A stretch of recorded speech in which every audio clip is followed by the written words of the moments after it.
The Beer Brothers is a comedy podcast where two dumb babies related by blood grew up and now review beers for you, the people.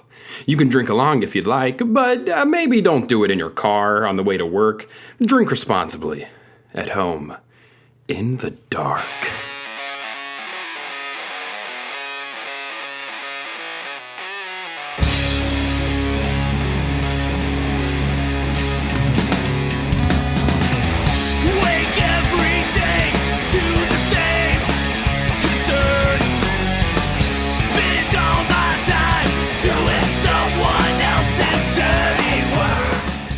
Welcome back to another beautiful episode of the Beer Brothers with this crystal clear audio that we now have, and I'm so excited about. This is episode 20 of the Beer Brothers. 20. And, let's just get into this thing. I'm Cody. I'm Micah. This is the Beer Brothers. Let's go. I need to ask you, why did it take so fucking long for us to figure these mics out? Because we're idiots, and I don't know why I didn't look more into it earlier. I'd been meaning to, and I was lazy, and a lot of my free time goes into beating off. Oh, well, it happens. It's fine. It's fine. You get bored. Devil's hands, the idle hands, the devil's play-thing. Your thing is the devil's play thing. It's that kind of thing. I knew you were going to say that. Stupid. No, seriously, this audio, I'm very excited about it. I hope our like listeners are. Yeah, I hope people are like, oh, they sound legit now. Yeah, they don't sound like a bunch of fucking idiots in a trailer. Listen, when we went to film school, we did not do a ton of audio work. There were people who did audio work, and that was their thing. And that was not our thing. So it's actually always been something that I probably needed to spend more time on. Mm-hmm. So, and now I have, which is good. And you should apologize to all of those audio engineers right now. Yeah. Sorry, guys. Sorry, guys. You are a talent. We treasure you a little bit.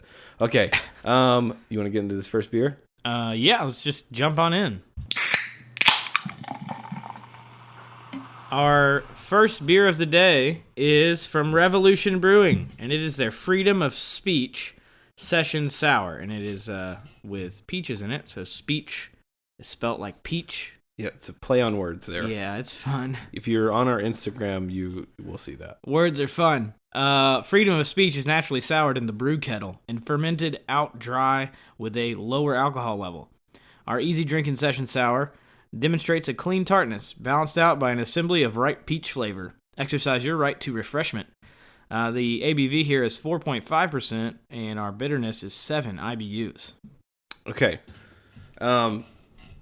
Love that simple, perfect description. Yes, love that. I'm going to start with a little story about myself here on this, okay? Can art's great. Just want to say that real quick. The can art's freaking awesome. We couldn't decide which part of the can to show. Yeah, there's a couple of pieces we could have shown. We went with the one that had the bigger name and everything, just so people could read it. Yeah. But this is what I'm going to say, is that whenever I travel, one of the drinks that I love to get is not a beer. It's a soda, but it's peach knee-high. So I love peach-flavored things, really. Mm-hmm. Peach suckers, peach whatever. But a lot of times in beer, it doesn't transition like I'd hope. For instance, I'm going to throw someone under the bus here. Kentucky Barrel, or Kentucky, Bourbon Barrel. Kentucky, it's like Kentucky Barrel. Whatever. They had a peach edition of their ale. Yeah. Dude, it tasted bad. Vomit bad. It wasn't good. Not good at all. This is actually really refreshing. The peach is not so much that I feel like it's fake or sickly sweet. It's just a good tart. I think it's because they added the extra, they went above the normal level on sour for this one, and instead of just going heavy on fruit. Peach is one of those weird flavors that can definitely turn on you, I guess is the way to put it, maybe. Here's how close it is, okay? Jelly Belly decided to make, those fun, what are they called? The gross flavors. You know what I'm talking about? The Harry Potter flavors. Yeah, like the belly button lint or whatever. Yeah, they're freaking gross stuff. Earwax. So peach, the antonym to peach in the Jelly Belly flavor is vomit. It's vomit, yeah. And you know, there's a little bit of truth to that. The acid from the peach can kind of be like that. This tastes clean and fruity and delicious. It does not have that like gross back end that sometimes peach beer can give you. Yeah, I agree. I actually like this a lot. My girlfriend brought this one down to us. Revolution Brewing is actually brewed out of Chicago. Is their base there. So, yeah, she brought this down. She had it a couple weeks ago. She loves the sours. I like the sours. Not everybody's into them, but no, I mean, I love sours mainly because of their conversion ability. It's just people who don't love. My roommate, Chris, he's been on the show. He doesn't love beer, but most sours he can do. He can do almost all of them, honestly. It's just more in his wheelhouse, and this is really good. I kind of get the peach flavor on the front is kind of like you say. It's like where peach in drinks sometimes it's tricky. It can come off a little. This one actually tastes like a peach though. Like I just took another sip of it and it tasted like I had like taken a bite of a peach. It also seems to grow on me as I drink it. This is one of those beers that it just continues to kind of get better as you go. So very enjoyable. Good job. You can find out more about them at revbrew.com. Boom. All right, so first things first. I had a new listener come up to me recently. Okay. Told him about the podcast. His name's Dylan. Shout out, Dylan. Hello. Thanks for listening, bud. Yeah, absolutely. And when I was telling him about the podcast, I was just giving him an idea of like, hey, we just talk about some bullshit. I mean, like, we review beer, we love beer, and we just talk about whatever comes to mind. It's usually whatever my dark mind will find. Whatever, and so the 5 has grown to 6, but it's still the 5 anyway. It will always all hail be the 5. Yes. Anyway, so he was like, "Man, have you heard about this new challenge that's on Twitter?" And I was like, "I don't know what challenge you're talking about." It's called the Running Butthole Challenge. And what? Yes. Okay. So here's the challenge. Okay. And I don't know if you're down for this, but also I guess we'll get into this. But I also want to talk about just how stupid of a society we are that we have to have these dumb social media challenges. Anyway, get really bored. Yeah, what else can we do? Here's the challenge, man. All right, you put your iPhone on the ground, get your little pop socket on the back, tilt it up. All right, you put it on the ground. You run backwards without any pants on, and as you get over your phone, you spread eagle to show your butthole. Why would anyone do this? That's gonna get red flagged on every social media post. So why? It has to. Well, I think it's so fast. Maybe it's laying down. I didn't look it up because I'm not gonna search on my work computer running butthole challenge. I don't want to search that on my normal phone. Right? Let my girlfriend use it. Hey babe, can I use your phone? Yeah, sure. What is this shit? What is this running butthole shit? I want to do it. No. I mean, we started. Okay, when did the plank challenge start? Planking. Man, that was pretty early. But planking was kind of funny. It was stupid, but it was kind of funny. It was just dumb enough to be funny. Yeah, and then you had the Tim Tebow challenge, right? Yeah, where you Tebow. Yeah. Tebowing. And there's the cinnamon challenge. Yeah, and then there was the cacao challenge. We did the ice bucket challenge, which ended up being for raising money, which was great. It was a great use. Yeah, the running butthole challenge has no use. Other than just randomly. People are pretty into buttholes are in. Buttholes are in, man. Buttholes are in. You ever if you scroll around on any of those dating apps, most people are into buttholes. They're super into it. Super into the tight buttholes, as Adam Devine would say. Ooh, yes. I just there's nothing in me that's like, you know what, that sounds like a good idea. I'm just gonna go jump over my camera, spread eagle as fast as I can so people can see my butthole. Who came up with it is what I want to know. Right. Probably the same guy that came up with the Area 51 idea. Well, we're gonna talk about that later too. Okay, we're gonna definitely talk about that. I say all this to say, we can talk more about this challenge. There's another one I want to talk about too. To say that, first of all, we want to hear from our listeners. Mm-hmm. And so while my man Dylan was not a listener at that time, he was still in the same train of thought. Like, oh, I love this kind of stuff. It's super funny and whatever. Yeah. So if you have stuff like this, send it to us. Yeah. Right? You can either DM us on Instagram or you can use the old Gmail at beerbrothers.podcast@gmail.com. Yeah. If you want to send us any stupid shit that you want to hear us talk about or have commentary on. Mm-hmm. We'd love to talk about it because it's funnier when it's a conversation with our fans versus just the two of us and whatever my stupid brain thinks of throughout the week. Yeah, whatever dark, fucked up shit you come up You don't want to be there for long. I promise. It's not a good dark place. Dark. Not a lot of people survive. Hold on. Here's another stupid challenge, okay? I'm glad I wrote this down because I was like, oh gosh, what is it? The licking ice cream challenge. You seen this? Oh, like in stores? Like you go into a store? You go into a store and open a thing of ice cream and lick it. Dude, a dude got like arrested for that shit. I know. And he should be. It's freaking gross. I don't know why anybody would do that. Like, what's wrong with you that you think that's a good joke? That's why I love that, because Lauren is a germaphobe, she will always grab, like, behind whatever's in the front. I don't know if we've announced Lauren is Micah's girlfriend, right? She's been mentioned already in this episode. Oh, well, yes. But yeah, she will always, and has kind of got me into that same habit of, like, never grab the one in front. You never know what's happened to the one in front. Oh, or who's touched it, put it back. Like, yeah. I don't obsess about that kind of thing. Well, she does, and it's fine. It makes sense. Yeah. It just means that she's extra clean, which is always nice. It's nice for people to be clean. Which is and to never wonder, did you wash your hands today? Oh. Okay, actually, this is disgusting. I saw this meme the other day, just like on the same note, and it was of two different type of women's fingernails. One was like well manicured and super like nice, right, and painted. Yeah. The other one was very long fingernails. Oof. Yeah, very long, like clickety clacks, acrylic. Yeah, click click click click click. And this is what the meme read.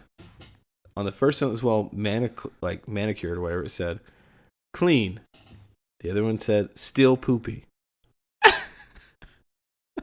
Here's the problem with that meme, is anytime I go to a fast food restaurant now, and the person at the drive-thru is giving me my food, and they have nails. Oh, you're doomed forever. I'm just like, I still poopy. That's all I hear. Like, that, I don't see it any other way, and it's got to be true. I mean, a little bit. I don't have nails. I wouldn't even know how to operate back there with nails. They gotta be washing the fuck out of those things. Like, dip them in boiling water before you come back to your shift, because that does not seem like it's sanitary at all.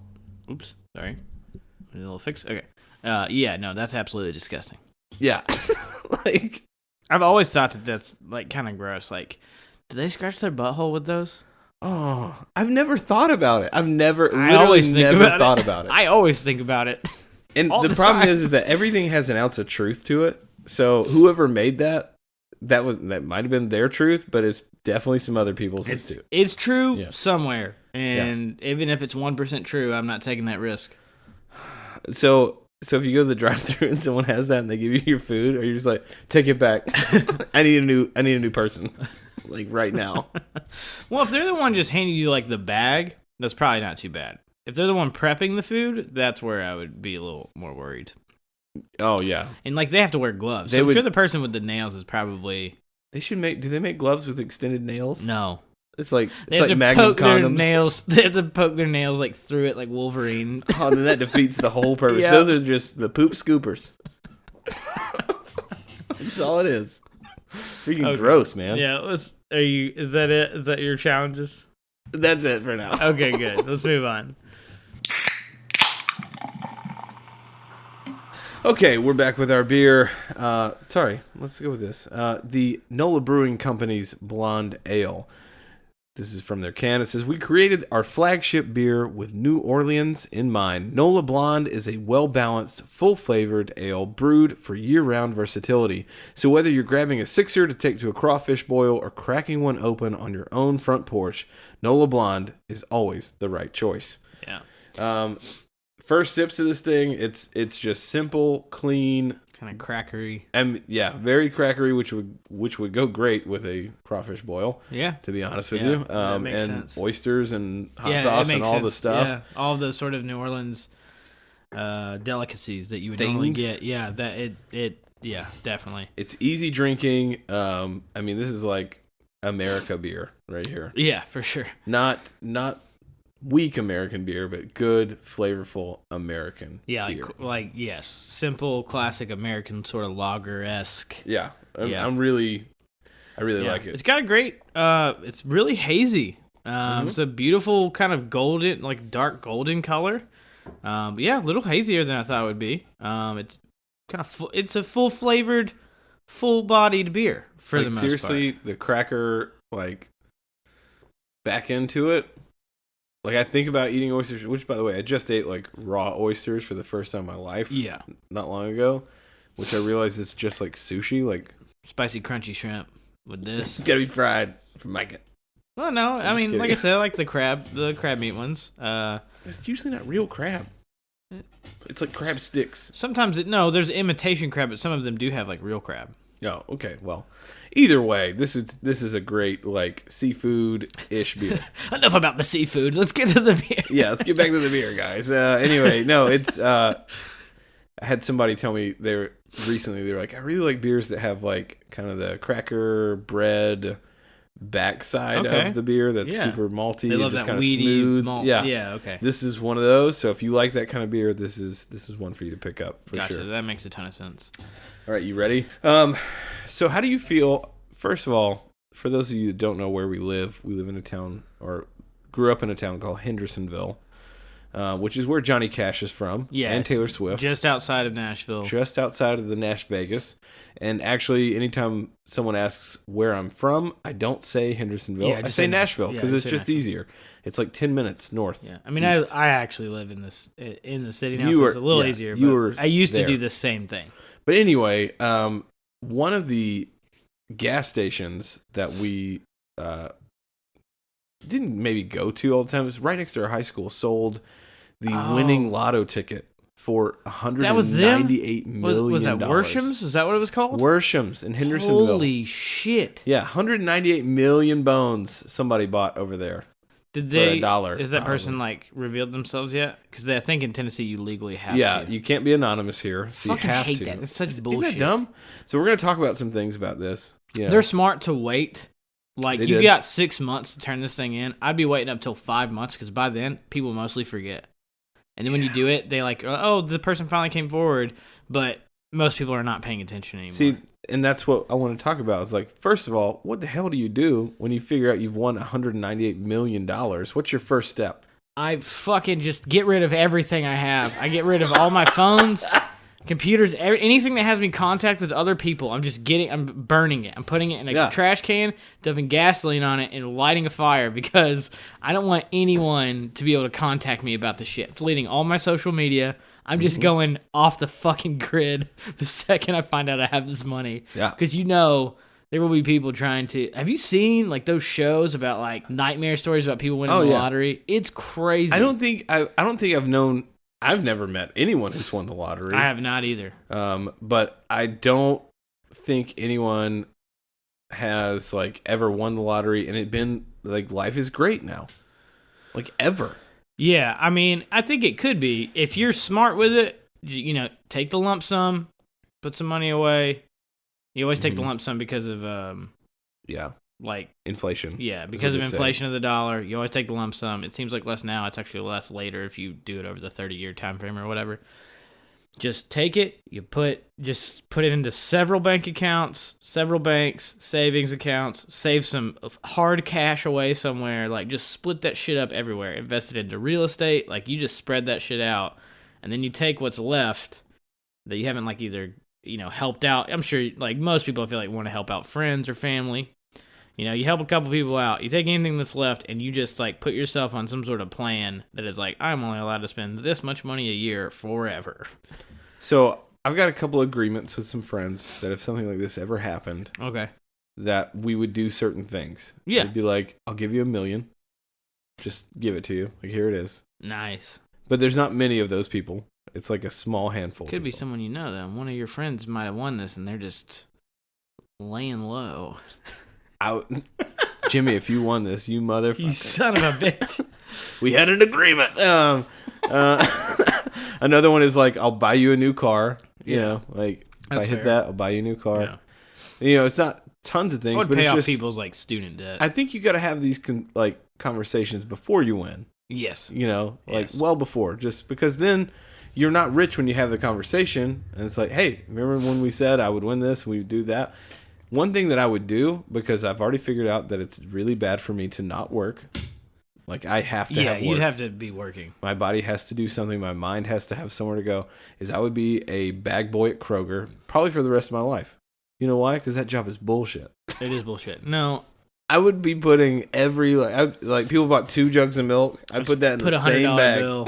I'd just be putting $100 in everyone's stuff. I'd be tipping forever. people while taking their groceries out. Like, I'm gonna go put these in your car, and they're like, "Thank you." I'm like, here's You go to tip me, $1,000. and I'm like, here you go. Here's $100, baby. Just paid for all your groceries. Sales at that Kroger going through the roof. at Yeah, that that's point, how you or do it. Wherever it is. That's how you get sales up right there. All right, first purchase though. Like you got that much money. What are you buying that's frivolous? Not logical. Not logical reasonable. things. Yeah, trust me. I have the list of logical things because like you have to have that list. If I don't play the lottery enough for this to be feasible, I usually am a dummy that only plays like when it's big, and the people that win are the people that play all the time. Usually, rarely. Or they have no business winning. They're well off.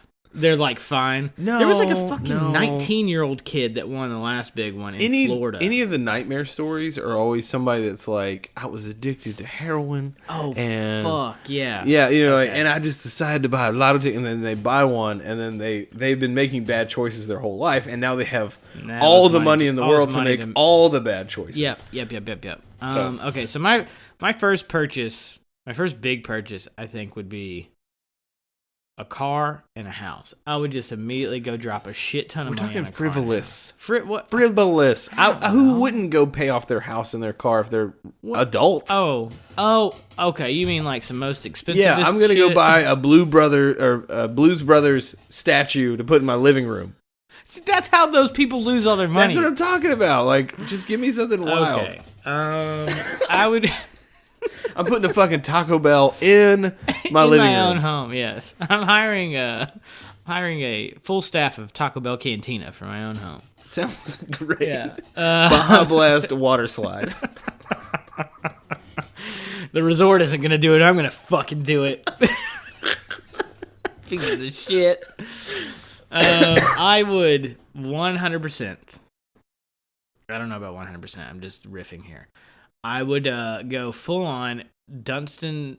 No, not Dunstan. Blank not check. Checks You're going In. blank check. Dunstan Checks In is a fucking movie about a an monkey ape in a hotel. I would buy a monkey. That's a great movie.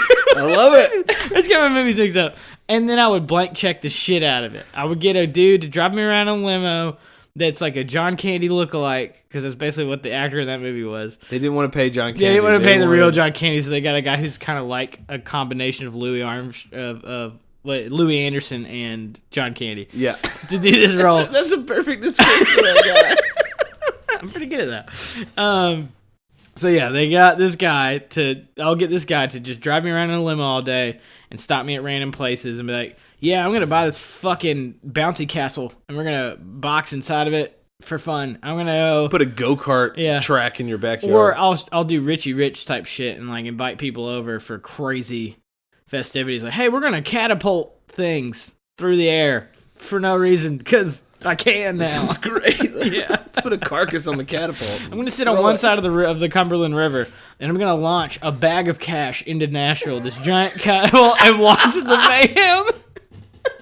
Just throw it in there. Oh, my God. Yeah, no.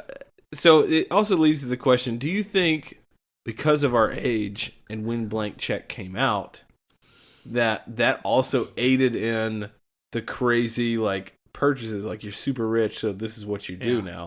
Or has that always been a thing? He learns a lesson in that movie, though. I mean, the money goes away very quickly. He burns through about, what is it, $100,000? It's not even $1 million. It's like $100,000, and he somehow buys like the dumbest shit. No, it's more than that. Because the house he bought was more than $100,000, or maybe it was 300. I can't remember. Maybe it was $1 million. It was a very small amount of money. I remember watching it now, being like, as a kid, you're like, fucking what? nothing. Yeah, as a kid, you're like, that's so much money. But as an adult, you're like, that is nothing. That could barely get me through 2 years of life. Right. It is $1 million. I knew it. But that doesn't go far. Like, really, it doesn't. It can go a ways, and if you're a wise investor, it could go a long time. Yeah. It's $1 million, which is a lot. And yes, okay, so that made sense that he was able to buy so many things. But he went through it very quickly because he bought like a $300,000 house, which today, that same house he bought, if that was in Nashville, it would be a $2 million home. Yeah, easily. Stupid how expensive that home would be. But he bought like a $300,000 house. He bought a limo driver to take him around and do all this shit. And he had the slide going from his office to the pool. That's been my dream ever since I've seen that movie. I want a slide in a house to go from one place to another. Right? It doesn't matter if it goes into a pool or not. I just want a slide. I open up like a cupboard, and there's a slide. And people are like, what the fuck? If you had a circle slide, like a swirly slide, that went from your room right now to the kitchen, you'd use it every morning. Every fucking morning. You would probably just get your pillow and your comforter and just get in it. Just kind of nap. And then there's a tap of coffee that I could just kind of lean my head over as I'm laying down inside of the slide. And cold brew or something dumb. Okay. Something stupid fancy. Like that. I would just throw Django down it all the time. He'd probably love it. Oh, this is crazy. I don't know if have you been down like a swirly slide? Yeah. Lately? Oh, as an adult? Not in the last 5 years. Now that we're a lot bigger. It's not easy. It's not as easy. I would get one that's good for adults. It's sized for both kids and adults. Like those ones you ride in at like a tube ride at a water park sized. Yes. It'd have to be big. Bigger. I would just have it constantly lubed with oil. What is that stuff that you clean wood with? Oh Lord, now I can't think of it. Like some sort of like polish or lacquer, like. Oh no, it's Pledge. Oh, lemon pledge out. You just pledge the whole thing, just fucking gliding down it. Dude, that stuff gets you floating somewhere. Yeah, it just whacks my slide. Floating. All right, if I had I love the like slide to different rooms idea for sure. That's God, a good. It would be so sick. That's a good I know that it was like a movie of dreams. You're just like, I love this. I'm Richie Rich too. I'm about to watch the shit out of those movies soon. Very soon. I'm trying to think. You know what? Dad always talked about this thing when we were kids. I don't know if you remember this, but our dad grew up in Mississippi, like on a kind of farm-ish, whatever. And Mississippi is hot as balls. It sucks. Yeah. It is. And he always talked about like having a lawnmower, like having to mow his lawn, dude, but having a constant stream of grape soda coming out of the handlebar. Oh, how so awesome. That he could just like drink grape soda while he mowed the lawn. What a nerd. I was like, that sounded cool though. It's a solid idea. Frivolous thing. Yeah, that's like, totally frivolous. A freaking riding lawnmower. But then at that point, you have so much money, you can just pay somebody else to do it. Yeah, I'm paying for the.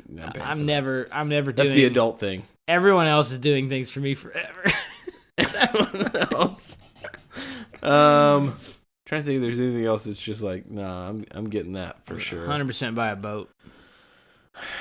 A yacht's pretty frivolous, I feel like, because you got to staff a yacht. That's what I'm saying. I wouldn't buy a yacht. I'd buy a boat. I'd buy just pontoon. Just no, like a guy? No, like a nice speedboat, kind of one of those like in betweens. Like it kind of has a lower deck in it, but it's not necessarily a yacht. It's something you kind of do. You could sleep in it overnight if you felt like it. Exactly. Could take it down the Cumberland. Every year during the Vols games, they have the Vol Navy. There you go. This?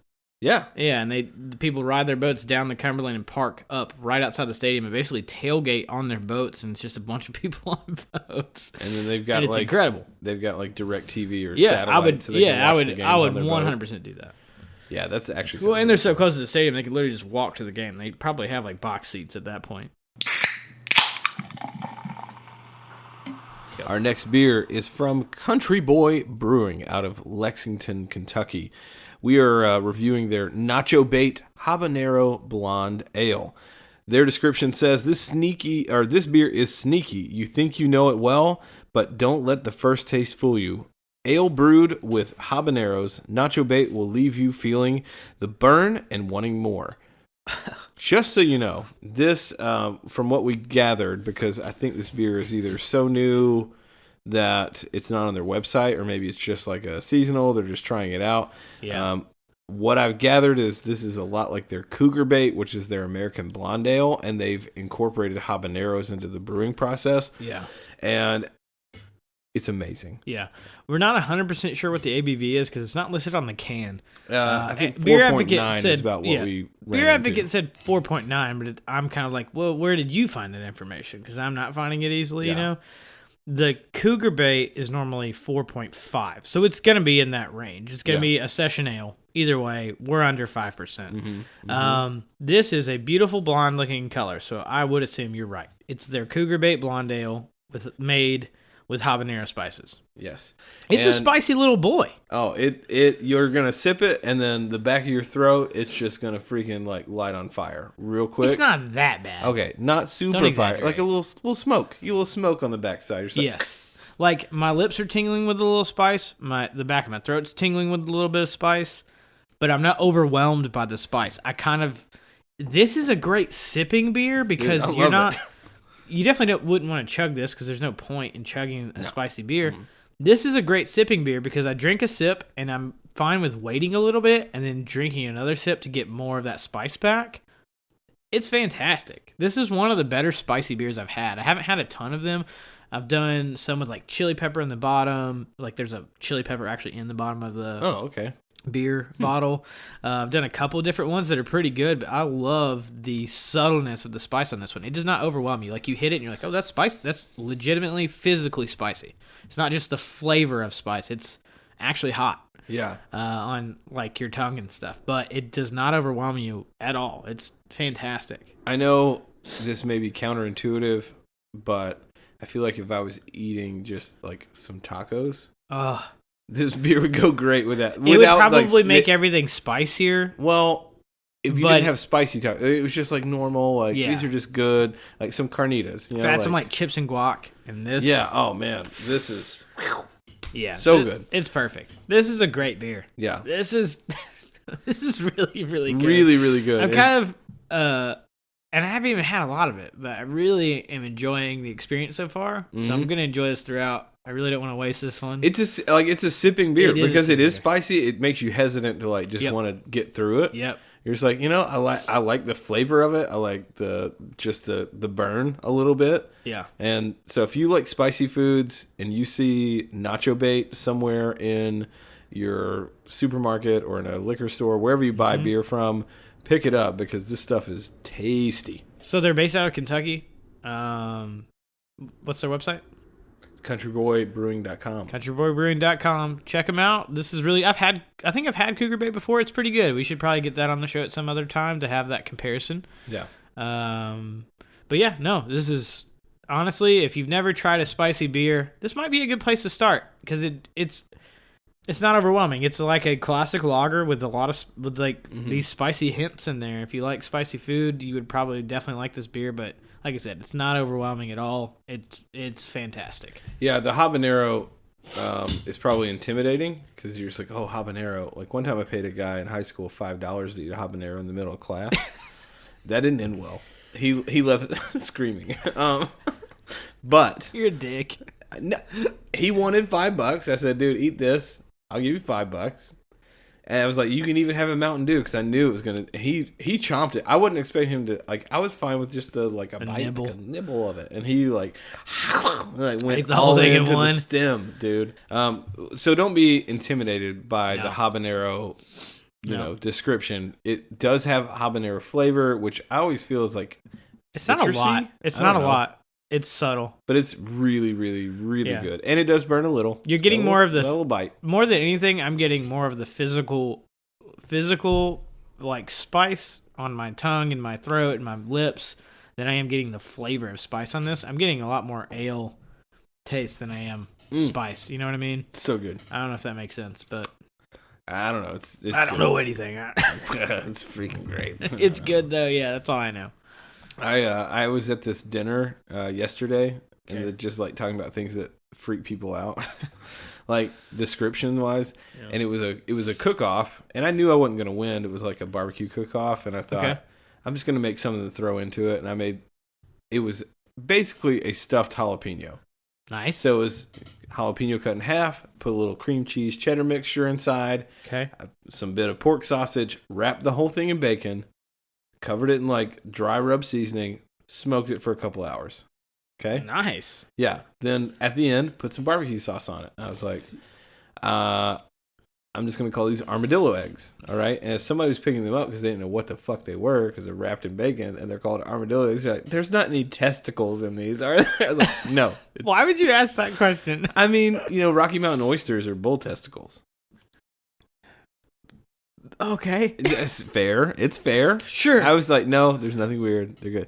And they were great. I didn't win anything, but, it was just fun to do. So sometimes the name might freak you out, but the flavor and the taste is amazing. And it's not weird. And this is one of those You things. should have renamed that. Your branding was off. That's why you lost. I don't care. It's fine. Like, I really was not planning to do I just wanted to You should make do something fun. Yeah, just make something. So anyway, okay, let's talk about the over 1 million people that have signed up to raid Area 51. Oh my god. I heard somebody say, like, they were like, this is so stupid. Like, okay, think about it. You're about to raid a top secret, military facility. Yeah. Okay, they make guns that shoot 200 something bullets a minute. Okay? Yep. 1 million people is not a lot of people to just mow down if you want to. Nope. I mean, it would cause trouble, for sure. But also, what the fuck are you going to do? How big is Area 51? I mean, it's a base. But I thought it's like a huge area. That's what I'm it's saying. Not, No, bases aren't small. yeah, it's a big complex. I Like, lived on military bases for a short period, and they're not small. Right. They're big. You have to drive a car around them usually. Who's the leader also? Who's the fucking guy that's like, this is what we're going to do, guys. We're going to go in here. I'm glad Go that you ahead. asked that question because I looked it up, All right, go. and he was interviewed, And? and he's a fucking anime nerd. He has a Dragon Ball Z. So he's super into Vagina. Naruto. He's super into Naruto.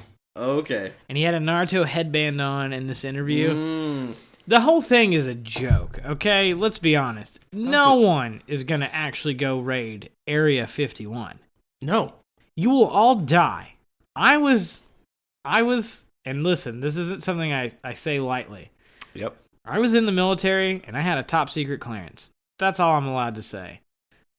I will not say anymore. I'm literally not going to say anything else. They will fucking kill you. You're an idiot if you think that you're going to be able to run.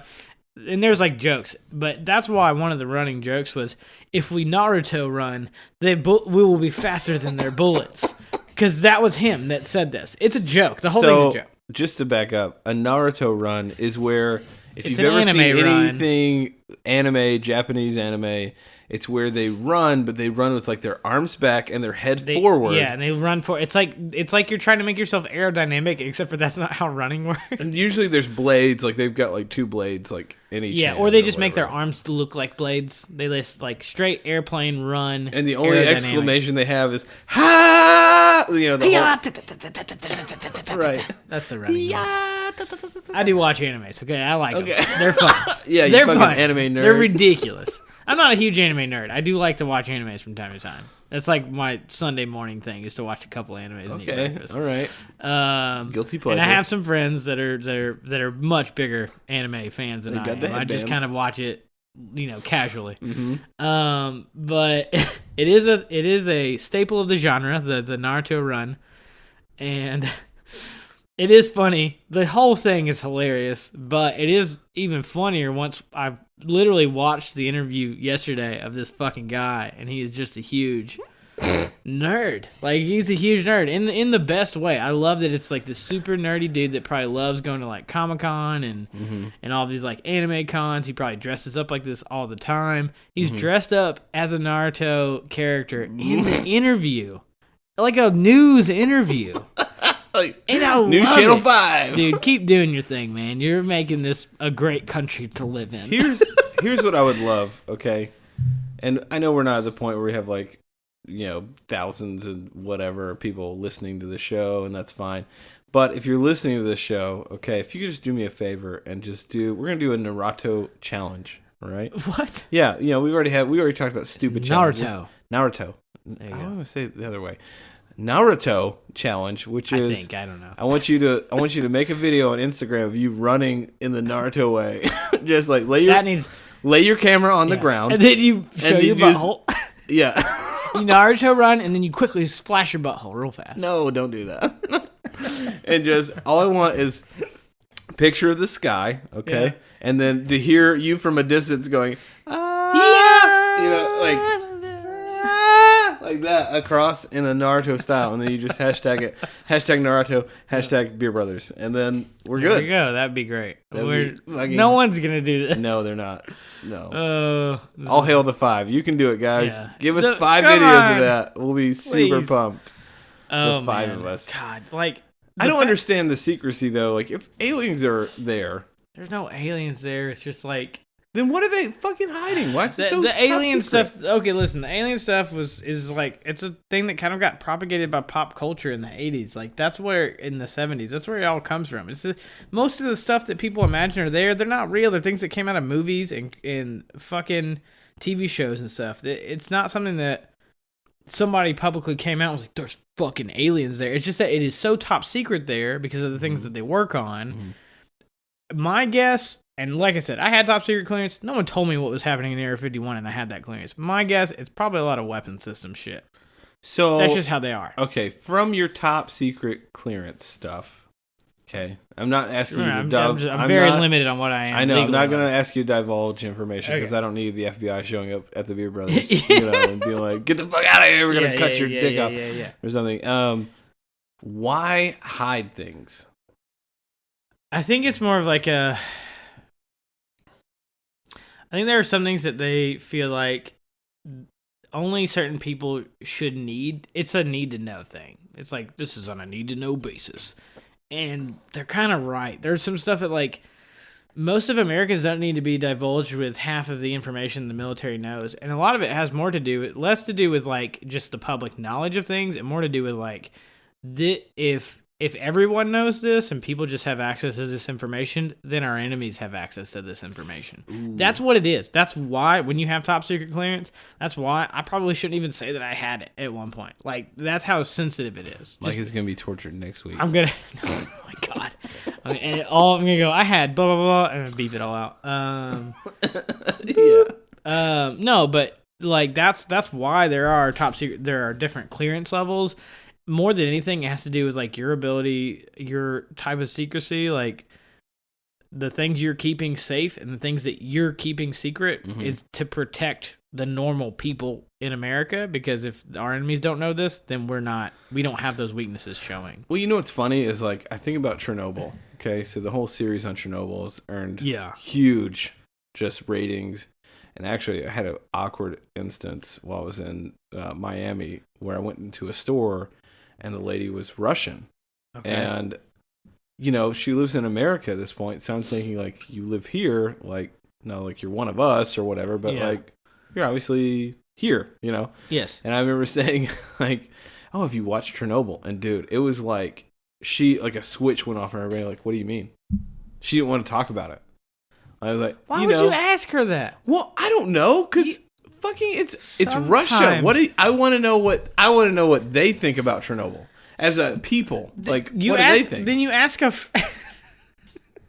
I just said, have you seen the show Chernobyl? It's on HBO. Like, have you seen This is it? the funniest shit I've ever heard. Okay? What's wrong with this? That's like there's a documentary that comes out on like the fucking potato famine. Because we're Irish, somebody comes up to you and you're like, "Hey, what do you think about the potato famine?"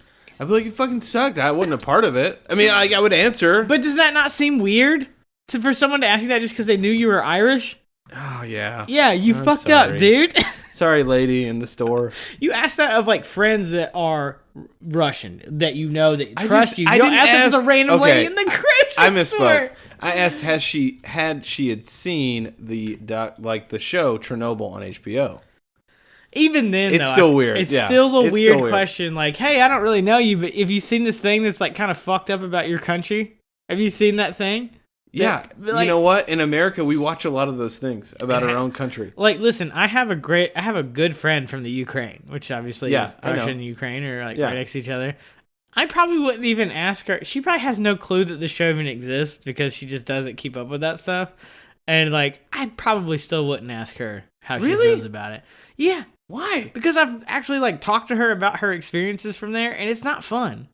Oh, okay. You know what I mean? Like, it's a shitty thing. But it's okay. This is ignorance on my part. You know, like I'm just admitting that, like I just don't know. It's not that I'm like, trying to be racist or whatever. You gotta find ways to grow every day, and this is yours. This is it. But it's genuinely like you have lived in that country. Yeah. Have you seen this show? Do you feel differently now that you've seen it? Because in that show, there's a lot of secrets. Yes. That are exposed yes. in that. And it's like... I think, though... And with the way she reacted, though, was not like oh, no, I haven't seen it. It was like it was a very much like, I'm not talking about this. It was different. It was... I could read she's people. She's probably kind of offended, though. I'm sorry, lady. That's probably why she turned off to you. If she said, why do Americans have slaves at one point? I'm like, you know what? Because we were terrible people. So was everyone else. This is a good lesson. This is so funny to me. This is a good lesson. I would never have done this. This is a good lesson, and like, just Google it. I'm sure someone has talked about it that's from Russia. Just Google it. You don't know if they're actually from Russia. I could go say I'm from Russia and I would make up some shit. Yeah, I would take it rather than just pissing off a random. And then there's like the new Stranger Things has had all these Russian ties. Yeah. There's a lot of stuff going on. Russian's with, like, a trend right now. Stuff. Russian secrecy is a trend. Maybe let's not bring it up to people who live here. Well, just assume they're all Alexi and they just want to be here. Yes, they just want to be here. You want to eat Burger King and have cherry and corn dogs and win Woody the Woodpecker dolls. Dude, that character, the best. He's the best. Also, if you haven't watched Stranger Things yet, sorry, for talking about Alexi. I don't know if you've seen. We're not spoiling anything. We're just talking about he's a great character and you'll love him. That's it. He's good. Good guy. Oh God. Good guy. Okay, well, we didn't solve anything. The world's problems are not solved. Nope, they never are they? No, and I think we need to move on. I think we're there. Yeah, I got pissed pretty bad. Pinching my dick over here. I see it. Like wiggling in my seat. Like I broke the ceiling between the last one and I'm fucking wiggling around. Like I got to pee so goddamn bad. Okay, let's go. All right, everybody. I'm very excited about this last beer because it, for me, is a top 5 on my list of all-time faves. And there might be a little nostalgia there. I had it in Vegas a couple years ago at the Goose Island pub in the Hard Rock Hotel for the first time, and it was delicious. Mm-hmm. Had it again at the Nashville Film Festival for a film that me and Cody had worked on and gotten in there. Mm-hmm. And it was free, so I drank a ton of them. And they were delicious. And it was so good. So, if it's free, it's for me. Yes. This is Goose Island's Sophie. Our sparkling Belgian-style farmhouse ale is wine barrel aged with an abundance of hand-zested orange peel. Spicy white pepper notes contrast the citrus tartness. The light, refreshing, creamy vanilla finish will excite those fond of champagne. Originally brewed by Belgian farmers to attract the best farm hands, we were inspired to brew an exceptional ale as inviting as the original Belgian farmhouse ales. Light and effervescent. We named it our founder's granddaughter, Sophie. Sophie. Yes, that's the founder's granddaughter's name was Sophie, so they named it that. It is a 6.5 on the ABV. It's 20 on the IBU scale. Color is champagne in color. That's correct. It's beautiful. It's a little hazy. It has Amarillo hops, 2-row Pilsen wheat malts, and the flavors are lightly sweet, no bitterness, with a subtle sourness. Mm-hmm. I'm going to say if you get a promotion at your job and you're just like, I need to just crack one open and say, hurrah to my achievement, this is the one to do it. This is a beer that feels celebratory, feels like champagne, feels like... It does feel like a little... So, Lauren, my girlfriend, tried this yesterday for the first time, and I was excited to show it to her. She does not... This is technically... So, farmhouse-style ales are technically saisons. Yep. Oh, fuck. Dog's throwing up in the background. No, let it go. Hold on. Now that Micah's dog is done throwing up, we're back. Mid-review, my dog just starts gagging in the background. He's pulling a Jimmy. Yeah, he had a hairball. I had to go let him outside. Puke it out in the yard. He's gross. Oh, sweet boy. No. Anyways, sorry. You're showing Lauren this beer. Yes, I'll get back to where I was before that was rudely interrupted by that. So yes, I was showing Lauren this beer, and I was like, I'm excited to show you this. She doesn't love saisons. This is technically a saison. So she took a sip. She's like, "What the fuck is this beer? What is this? This is wild. This does not taste like a saison. I really can't pinpoint this, but I'm into it." Mm-hmm. So there is a tartness. There's like a sourness there. Another thing that the website weirdly doesn't say, but is on the bottle, is that 90% of this beer is a Belgian-style ale. So it's a Belgian-style farmhouse ale. The other 10% is a Belgian-style farmhouse ale that's been fermented in wine barrels with the orange zest. So there's like a portion, which is kind of weird that they don't include it on both, like all of this description stuff. But on the bottle, it says that 10% of this is put into wine barrels at one point. So that's why there is that sweeter champagne sort of taste to it. It feels celebratory. It is so good. My favorite saison. I'm wondering if the champagne barrels, whatever, like, if that cuts out some of the pepper that you would usually get in a farmhouse, because I think that's what most people don't like about farmhouse ales and saisons, is that they tend to be so bright and so just peppery that you just don't. You're just like, I'm not really digging this. This is too much. And this doesn't have that feel. It's got more of that citrus note. It's got some sort of fruit, like the wine fruitiness. Yeah. It's delicious. It is a delicious beer. Oh, yeah. If no one's ever had a Sophie, now I'm not gonna lie, they're hard to find on draft, unless you're at like a Goose Island location. Mm-hmm. I think they're seasonal for the most part. I don't see them year round, and there's only a couple of beer markets in Nashville that carry it. It is not a cheap beer. It's like $12 for a 4-pack sort of thing. Special, like I said, it is a special. Got a beer. promotion. You're like, I can get that $12 beer. Yeah, Cha-ching. just had a little extra pay on this last paycheck. I'm gonna get me a special beer. That's what this is. It's so good. I would not want to drink this all the time because I feel like I would not want to ruin how delicious it is. Like, well, you get too used to it a little bit. So I only drink this beer for the most part on occasion. And this is the second time I've had this beer. The last time I had it was at the Nashville Film Festival. 2 years ago. Yeah. So, to your point, it's that rare to me that it's like, you only have, and I'm only having it today just so I can share it with people. You know, it's like, I don't know if I'd ever have this again. It wasn't available. And I told Lauren about it several times. She actually picked it up for me. She was in Indy at this beer market. And she's like, they have that beer you talk about all the time. And I was like, they have it? And she's like, I'm getting it for you. I was like, you're absolutely the best. So she brought it, and I was like, you have to try it. And so I know she was in love with it. She's like, this is crazy. Like, this is crazy how good this beer is. Good stuff. No, it's one of my favorite beers. It's so delicious.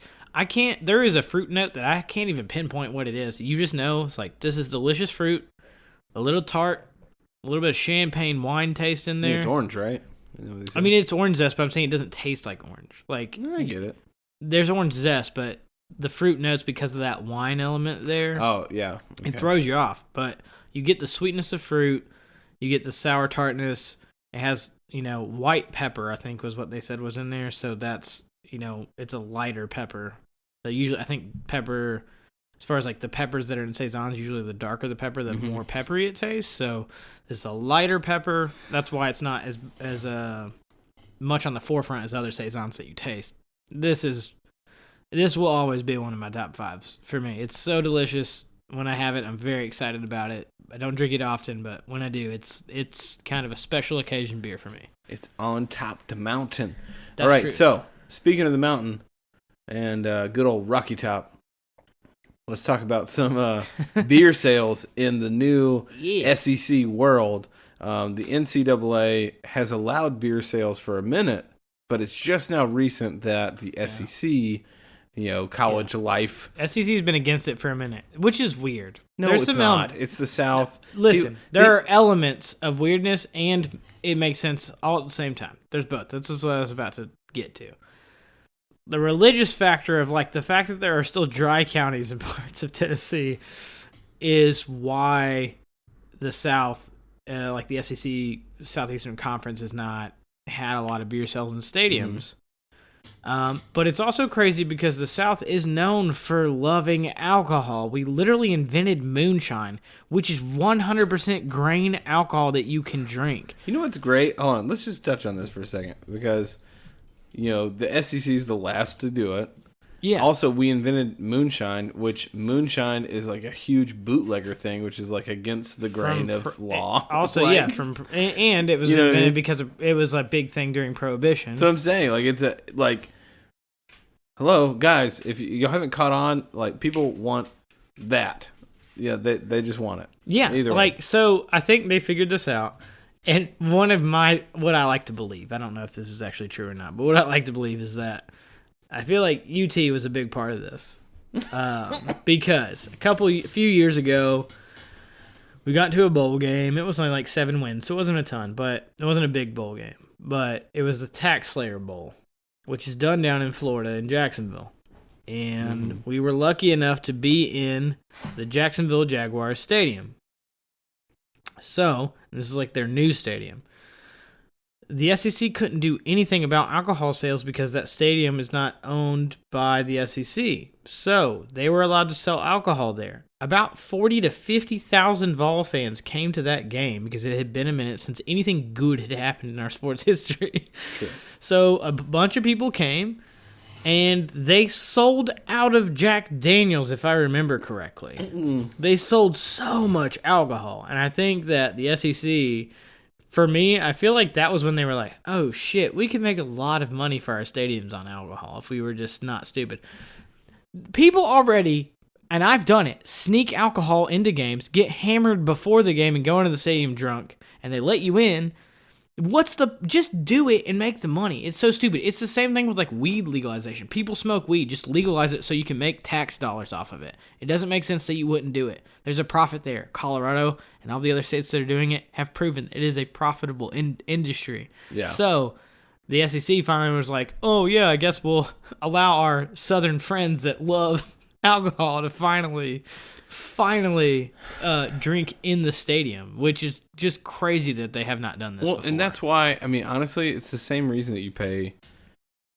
Honestly, if you go to a pro sports game, hockey, baseball, football, whatever, it's $9 to $11 I paid $10 for a tall boy for a 24 for a 24 ounce. And so the thing is that obviously you're not going to have the same amount of volume as someone who's tailgated.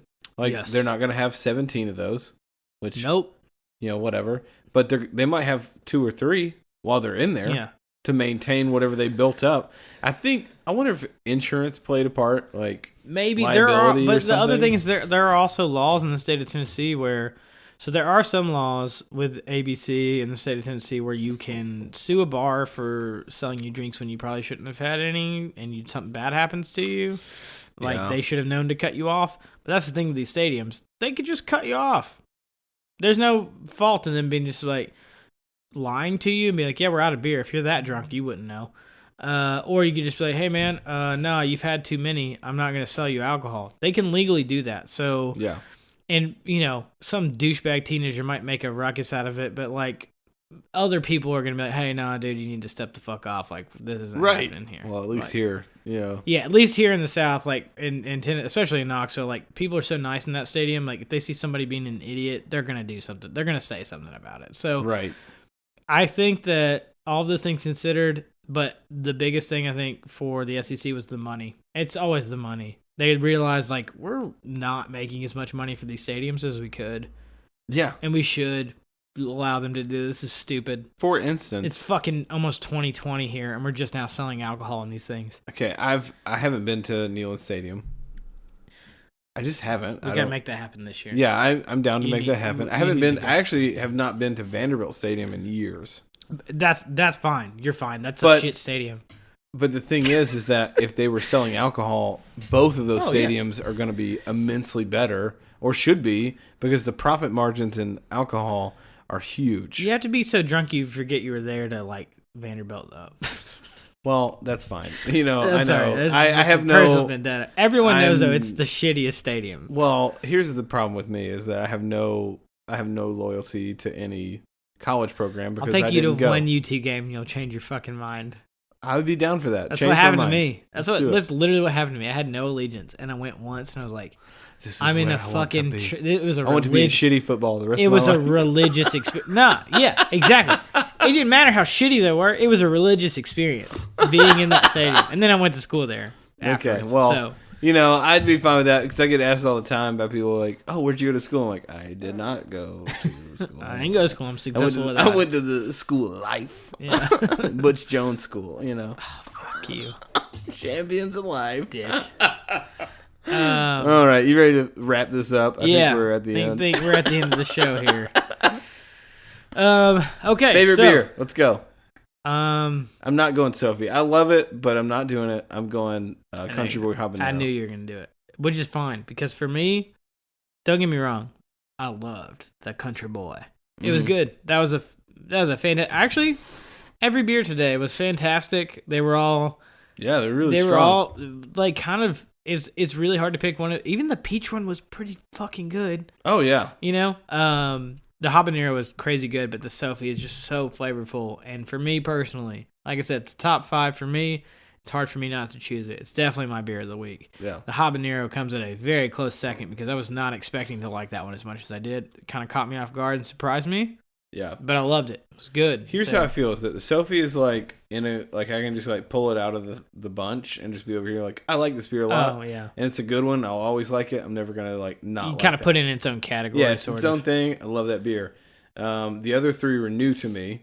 Okay, And that's fair. so out of those 3, I love the habanero. The Nola is just a classic beer. Like it's just a good solid beer. Okay. And the peach was, honestly, at some points it was like biting into a peach. I liked it. Yeah, But it was really good. the habanero was just kind of surprising, so I loved it a lot. It was a fun beer. But for me, I think like kind of using that same vein, yes, I can definitely pull Sophie up and be like, it's too hard for me to compare this favorite of mine to all these other ones. But none of these other ones made me want to say I like them more than this one. You know what I mean? That's fair. I like it. But that's just me. Cody's not even into saisons as much, but Sophie is so different than other saisons. You're growing on it's me. very hard. With the show. Yeah, there you go. The more we drink these, That's I'm the like, point. We're all growing. So, mine's the Sophie. Cody's gonna go with the habanero, the nacho bait, for the day. And this is what I'm gonna say before we close. If you just fucking contact us, I don't even care. Please. We're lonely. All right, no. Reach out to us. Talk to us. We want to involve you in the show. We want to I think interact. We do. Yeah, I think that's the big thing. Is like it feels weird to just if it's just us two, but if it's a community of people that are trying beers together or laughing at the same shit together, Exactly. Let's do that together. So, Instagram, Gmail, find us, follow us, whatever. Reach out to us. We want to involve you. We'll give you a shout out. I don't care if it's your fucking birthday. Just do something. Also, please, we're almost to the point where we have more episodes than reviews. It's hard to get people to review on Apple Podcast, iTunes, like that whole. That's where you want reviews. Google Play doesn't review.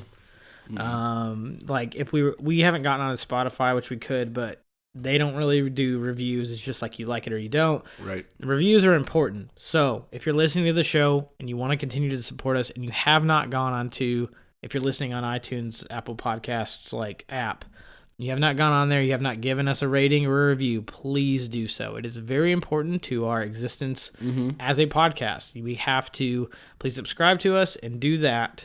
It will help us in the long run and it keeps us being able to create more content and do this show. Because after a while, if it looks like it's going nowhere, what's the point?